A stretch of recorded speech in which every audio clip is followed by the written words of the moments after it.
Okay, we're doing more common legal myths today.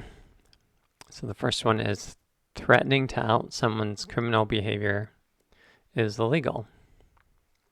So it certainly could be if you were asking the criminal, to give you property, which includes money, in exchange for not outing their criminal behavior. Then that would be extortion, which is a crime. So could it be a tort?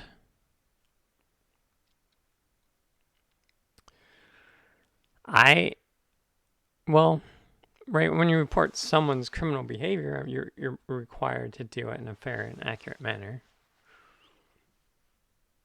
which means you don't have to provide the entire judicial record, but what you provide has to have the same sting as if you had provided exactly the entire judicial record.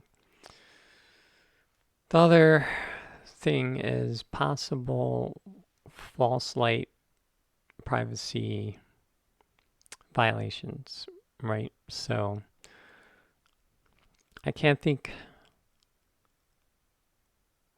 of a situation where that would be an issue unless you had a relationship with the criminal and you owed them the responsibility of keeping that information private. And we know where this comes from, right? It's from Chile and Todd Lyons.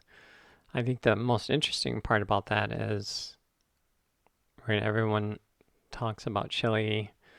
It's okay for me, but not for thee. Or is it the other way around? Okay for thee, but not for me. Maybe it's both ways. And this is basically a free speech. When it comes down to it, it's free speech. So don't know why you want to take away Chile's free speech. You say you don't want to do that. So let's move on to the second one. Sharing info of criminality to someone's family or boss is illegal. So to me, those seem exactly the same. The difference would be, right, if there was damages for a tort, that those damages could be different, especially for a boss, if it caused financial contracts to be ruined or loss of employment due to one of the torts I mentioned. All right. The third one is spouting out homophobic epithets as protected speech. In general, I'm gonna say no. There definitely is, right, guaranteed protected speech if you were doing that while speaking about a matter of public concern. If you were doing that, the government, right, I mean, they could arrest you if you were breaking a law, but in general, they couldn't pass a law that made it illegal for you specifically to do that. They could limit your time, place, and manner, which is why I say, right, they could still arrest you. So they could definitely make a statute or something saying that was illegal. I'm sorry, could not make that illegal if you were making homophobic speech as a matter of public concern, but they could limit it to say you can't do it in front of this courthouse, but you can do it in front of some other courthouses, which might seem arbitrary, but if they had a reason for it, such as, right, some gay people wanted some protection at that specific courthouse, and that would be okay. However, I think we know where this comes from too, right? So can attorney, specifically a California attorney, do this as protected speech? So, right, again, it depends on if they're speaking as a matter of public concern, then it might be protected speech. Otherwise, it's definitely not protected speech. And there's case law that says that the Nazi was rightly let go as a member of the bar.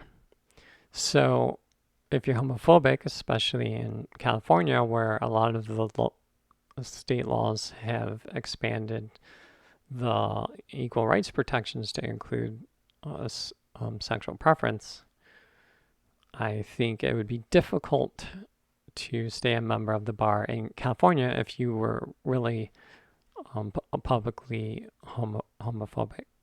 So I think it's possible that an investigation would be started, and then Merbies would have to explain that he's not really homophobic, that there was a misunderstanding, and then hopefully he does that in a convincing way. I don't know. You can probably ask Merbies how that went, because it seems like by now someone would have contacted the bar, since there's a lot of people that were not okay with that. All right, so number 4, Lexis Plus is better than Westlaw. That's definitely the case. So so first of all, they're similarly priced, all right. But if you've used Lexis Plus, neither one of them really have good search. It's very hard to get relevant results based on your keywords. But when you're processing your search results, Lexis Plus has that neat display where they show your different keywords in different color and where they appear in the document, which is useful. The practical law on Westlaw is better.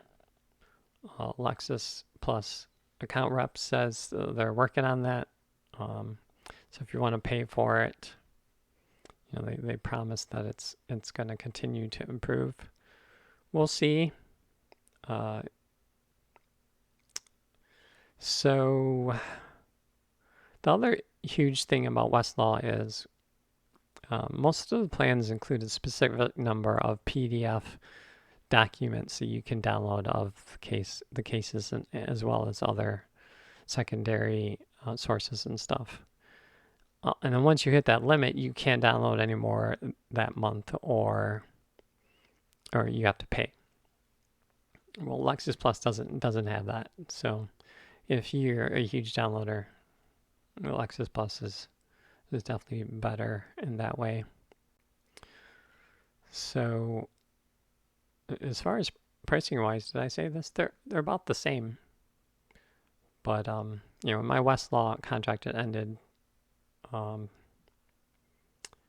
I do not regret signing up to Lexis Plus, and the account reps. The account reps are great. So that's all I got.